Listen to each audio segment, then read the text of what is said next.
All right, invited Dr. Mike over to my Super Bowl party. I knew this was going to happen. You're going to bring all this like organic stuff and whatnot. Why is this better than my Tostitos? Absolutely. So we got these organic chips right here. These are going to be way better than the brands that you're used to because they're going to be using flour and grains that don't have pesticides in them and other things that your gut bacteria probably don't All right, like. so organic chips are definitely good. And then what about like this stuff here, the organic salsa? Yeah. Right? I mean, why is that better than regular salsa? Yeah, How do you even know? once again, it's going to be more natural ingredients. The way that you're going to figure that out is you're going to look right on the back where the ingredients are, and you're going to see less ingredients. You're going to see things that you can actually pronounce, right, instead of the crazy stuff, right? Yep, simply avocado, that's good. Oh, and the hummus, I love the hummus. So Absolutely. what kind of hummus do I have to get So here? this What is just classic hummus. You can Okay. get whatever kind of hummus you want. So that's cool. Yeah, so chickpeas are a great source of fiber.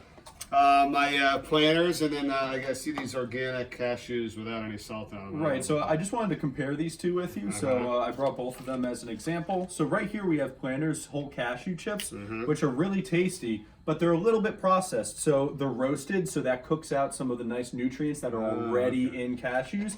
And then they have some of the crap on it, so some of the processed corn syrup. Okay, We're so at looking least at with xanthan organic, gum. you know that they haven't done anything extra to it, or you're losing the ingredients. Exactly. You want to eat these in their whole food form to get the most nutrients from them. And speaking of stuff that you haven't heard of, this is kind of on this like taco mix. right? Yeah, I wanted to show you this one as well. So we got a nice taco seasoning mix. Not very good for you though. So the first ingredient, maltodextrin, Never heard of not it. great. Somewhere down the list, we're looking at silicon dioxide. It's Silicon, Jesus. Right, exactly. So think about all the gut and the gut bacteria in your GI tract. It doesn't want any of that silicon dioxide. It wants the natural whole foods hummus. All right, but I Organic think you can chips. still enjoy it. I mean, you still got your chips, organic, whatever. You still got your salsa. I'm okay with the cashews. I mean, Exactly. all right, And you're that's not it. sacrificing flavor for All right. healthiness, right? Yeah. It's all tasty. Who stuff. you got? Chiefs or Niners? I got Chiefs Do by you? a little Okay, bit. me Probably too. by a All field right, goal. let's Yep, go. Good seeing you, man.